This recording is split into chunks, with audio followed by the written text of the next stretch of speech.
ताए रसूल भारत की जमीन पे आए और खुदा की कसम फिर उन्होंने दीन कैसे फैलाया। एक रस्म होती है गैर मुस्लिमों में, दूध चढ़ाने की मंदिरों में होती है कि नहीं, वो बात अलग है कि नालियों में दूध बहे तो कोई बात नहीं, लेकिन गरीब के बच्चे के पेट में घूंट दूध नहीं जाना चाहिए। ये कैसा धर्म है साहिब तुम्हारा कि बच्चे दूध के लिए भूखे तड़पते रहे और तुम्हारा दूध नालियों में बहता रहे। अल्लाह अकबर, ये इनकी रस्म है, लेकिन ये जानेंगे इनका मजहब है। लेकिन हमारा मजहब इतना सच्चा मजहब है, लोग इसे आतंकवाद से जोड़ते हैं। जरा बताइए, जो मजहब रास्ते की पड़ी हुई ईंट को हटाने पे जन्नत की बशारत दे, उससे सीधा सच्चा मजहब कौन सा मजहब हो सकता है? सोचो तो सही। तो उनका उसूल था दूध पिलाने का, और उसी दौर में एक पंडित जी थे, रोज दूध की लुटिया भरी मंदिर चल देते थे, दूध की लुटिया भरी मंदिर चल देते थे, मंदिर जाया करते। एक दिन बेटी कहने लगी, अब्बा जी आज मैं जाऊंगी दूध लेकर। जब इतनी बात कही ना, आज मैं जाऊंगी दूध लेकर, बाप कहने लगा नहीं बेटी हम खुद जाएंगे। कहा नहीं बाबा मैं जाऊंगी, क्योंकि बेटियां बाप की लाडली हुआ करती हैं। कभी कभी बाप बेटी की ख्वाहिश के आगे मजबूर होता है। बाप ने इजाजत दे दी, बच्ची ने दूध लिया, लुटिया लेकर के मंदिर की तरफ आई। मंदिर में आई, उसे पता नहीं था कि दूध पिलाया जाता है कि दूध बहाया जाता है। आई, आने के बाद मूर्ति के आगे बैठ गई, कहने लगी लो बाबा दूध पी लो। उसने पहले शराफत से कहा दूध पी लो, लेकिन कोई जवाब नहीं आया। फिर कहने लगी दूध क्यों नहीं पीते हो, दूध पी लीजिए। फिर कोई जवाब नहीं आया। बच्ची समझने लगी मेरे बाप तो रोज दूध लाया करते हैं और कहते हैं बेटी मैं भगवान को दूध पिला के आया हूं, शायद मुझसे नाराज हो गए हैं इसलिए दूध नहीं पी रहे हैं। ये बात बच्ची के दिल में आई। कहने लगी बाबा भगवान मुझसे कौन सा पाप हो गया है जिसकी वजह से आप दूध नहीं पी रहे हो। पत्थर था, पत्थर भी कभी बोला करते हैं। बच्ची ने सोचा शायद ये मुझसे नाराज है। फिर बच्ची ने बहुत बड़ा अहद कर लिया। बच्ची ने कहा अगर तुम दूध नहीं पियोगे तो तुम्हारे चरणों में अपनी जान दे दूंगी। ये कह के बच्ची ने लुटिया तो इधर रखी है और अपना सर उसके कदमों में मारना शुरू कर दिया है। इस बेदर्दी के साथ उसने सर पटका कि माथे से खून बहना शुरू हो जाता है। जब बच्ची सर पटकती रही, रोती रही, उसी रास्ते से इत्तेफाक से गरीब नवाज का गुजर हो जाता है, अताए रसूल का गुजर होता है। जैसी गरीब नवाज ने बच्ची को रोते देखा, सर पटकते देखा, आप आए हैं। आने के बाद पेशानी की जगह अपनी हथेली रख दी है। जैसी हथेली आई है, बच्ची ने यूं सर उठाया, सादा से बाबा को देखा। देख के कहने लगी बाबा कौन हो। कहने लगे बेटी बता तो सही बात क्या है, ये अपने ऊपर जुल्म क्यों कर रही है। उसने कहा बाबा आप जाइए, ये मेरे भगवान का मामला है। मेरे गरीब नवाज ने फरमाया बेटी बता तो सही क्या मामला है, आखिर ये क्यों कर रही है। उसने कहा बाबा तुम क्या जानो, तुम तो मुसलमानों के धर्म गुरु हो, ये हमारे मजहब का मामला है। गरीब नवाज ने कहा बेटी बता तो सही बात क्या है। बच्ची कहने लगी सुनो बाबा अगर नहीं मानते हो तो सुनिए, मेरे बाप रोज दूध पिला के जाया करते हैं, लेकिन आज मैं दूध लेकर के आई हूं तो ये दूध नहीं पी रहे हैं, शायद ये मुझसे नाराज हैं। तो मैंने ये कसम खाई है या तो ये दूध पिएंगे या मैं अपनी जान दे दूंगी। जैसे इतना सुना है, गरीब नवाज कहते हैं बेटी बस इतनी सी बात है। कहा हाँ बस इतनी सी बात है। आपने फरमाया कि दूध क्यों नहीं पीते हो। जब बच्ची कह रही है तो दूध पी लीजिए, जैसे इतना कहा है वो पत्थर टस से मस नहीं हुआ। आपने फरमाया सुनता नहीं कौन कह रहा है, मोइनुद्दीन कहता है दूध पी ले, उसने फिर भी दूध ना पिया है। उसके बाद गरीब नवाज ने उसके कान पकड़े और घुमा के कहा पीता क्यों नहीं है। जैसे इतना कहा है पत्थर के हाथ हिलना शुरू हो जाते हैं। उसने प्याला पकड़ा है, होठों से लगाया है, दूध पीना शुरू कर देता है।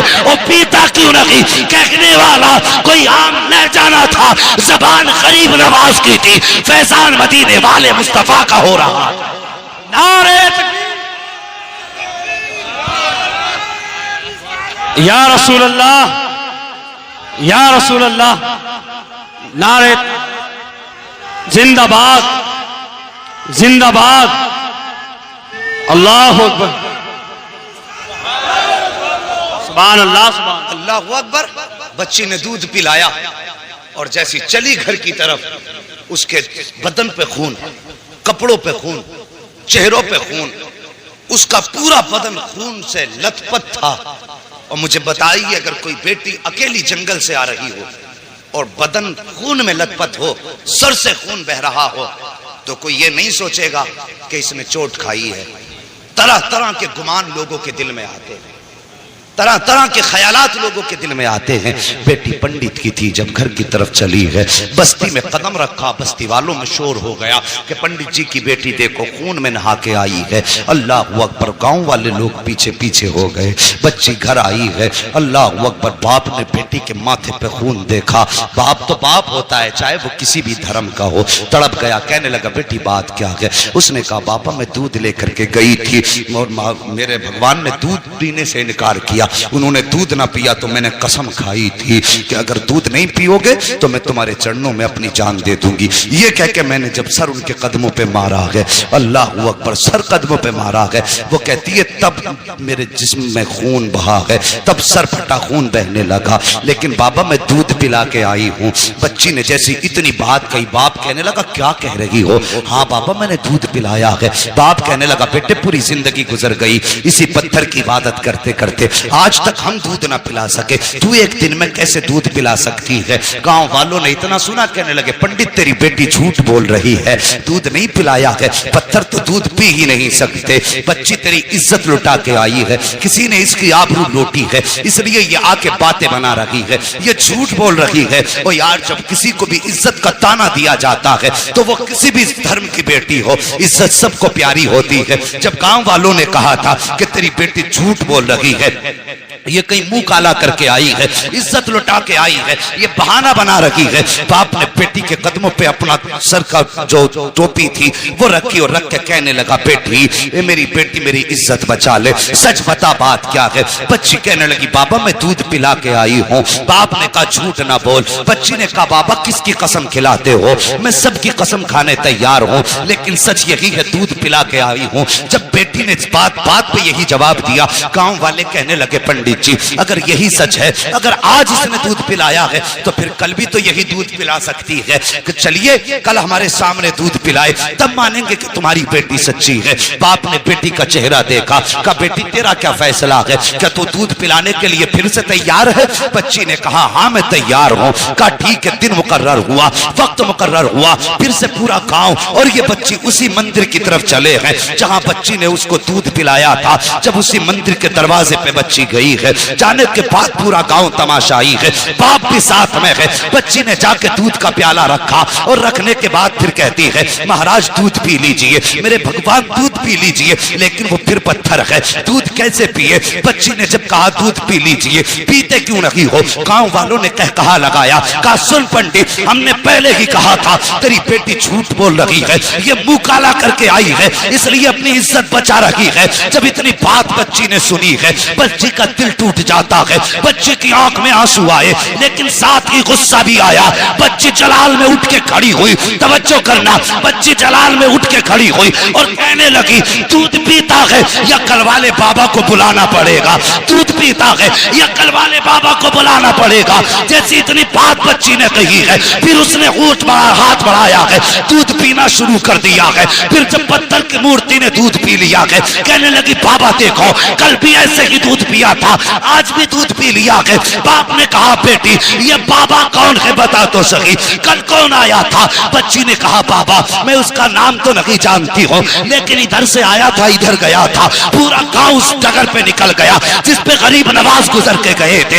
एक दरख्त के नीचे जाके देखा मेरे गरीब नवाज बैठे हुए हैं। जाने के बाद कहा था बेटी यही बाबा है? कहा हाँ यही बाबा है। पंडित कदमों पे सर रख के कहता है महाराज तुम भगवान हो, जिसके कहने से पत्थर ने दूध पी लिया है, इतना कहा है। गरीब नवाज ने निकाह करम उठाई है, फरमाते मैं कोई खुदा नहीं हूँ, मैं कोई भगवान नहीं हूँ। कहा बताओ तो सही फिर किसकी पावर है जो पत्थर दूध पी ले? गरीब नवाज ने कहा था वो मेरी पावर नहीं बल्कि वो उसकी पावर है जिसको गरीब नवाज पूजा करता है। कहा कौन है वो? गरीब नवाज ने कहा था वो है जिसने तुमको भी पैदा किया है, गरीब नवाज को भी पैदा किया है। अगर पूछना है तो खुदा का पूछो। सबने कहा था ये कह के गरीब नवाज चले, तोड़े कदम पकड़े लोगों ने, कहा गरीब नवाज आगे ना जाइए, पहले हाथ बढ़ाइए, कलमा पढ़ा के हमें मुसलमान बना जाए। नारे तकबीर, नारे रिसालत, उलमाए अहले सुन्नत, अज़मते इस्लाम, अज़मते इस्लाम, अज़मते इस्लाम। अल्लामा मुफ्ती हम्माद साहब किबला अल्लामा मुफ्ती हम्माद साहब किबला सरजमीने अदलपुर, सरजमीने अदलपुर, नारे तकबीर, नारे रिसाल। लक़द काना लकुम फी रसूलिल्लाहि उस्वतुन हसना, और मेरे महबूब की जिंदगी तुम्हारे लिए बेहतरीन नमूना है। हुजूर के किरदार को अपनाइए, बेटियों से प्यार करो। बेटी बेटी है, चाहे वो दोस्त की बेटी हो या दुश्मन की बेटी हो। मेरे हुजूर के दरबार में हातिम ताई की बेटी आई थी, नंगे सर आई। मेरे हुजूर ने अपनी मुजम्मिल वाली चादर सर पे डाल दी, मुजम्मिल वाली चादर डाल दी। किसी सहाबी की जबान से निकल गया, हुजूर ये बरकतों वाली चादर, और एक दुश्मन की और काफिर की बेटी। मेरे हुजूर ने फरमाया चुप हो जाओ, बेटी बेटी हुआ करती है, चाहे वो मोमिन की बेटी हो चाहे वो काफिर की बेटी।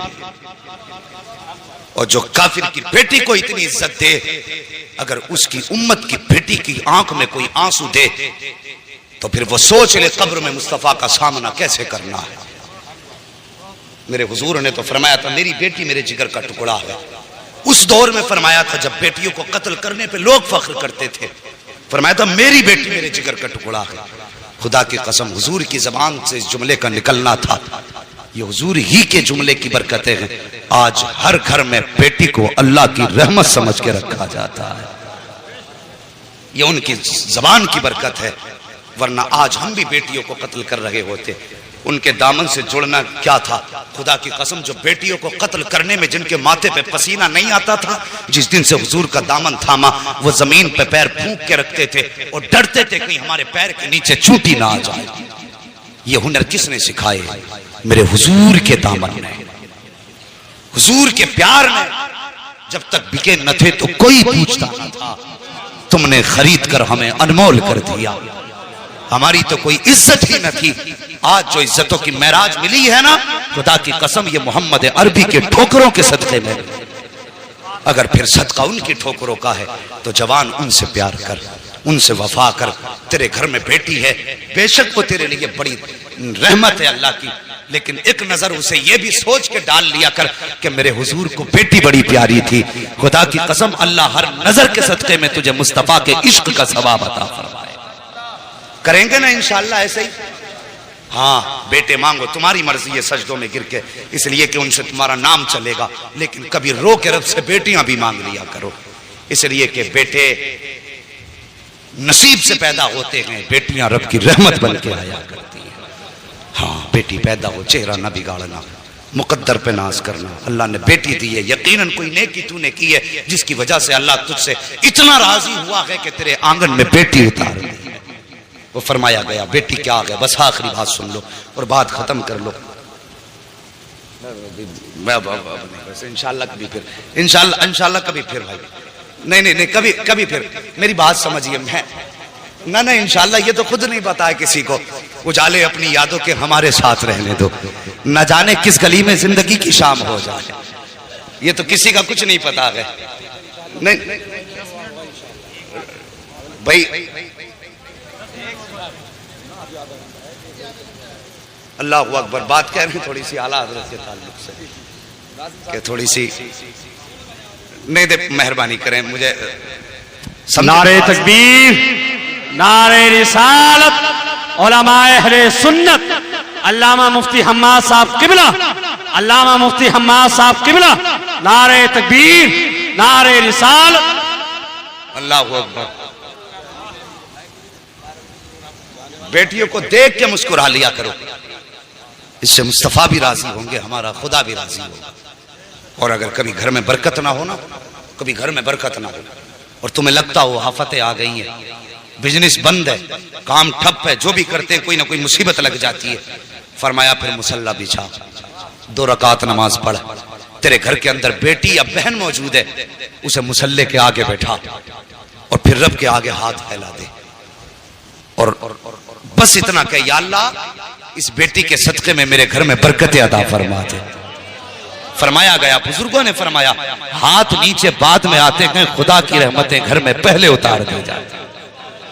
अल्लाह अकबर। ओ यार लोगों की दिलजोई करो, किसी का दिल ना दुखाओ।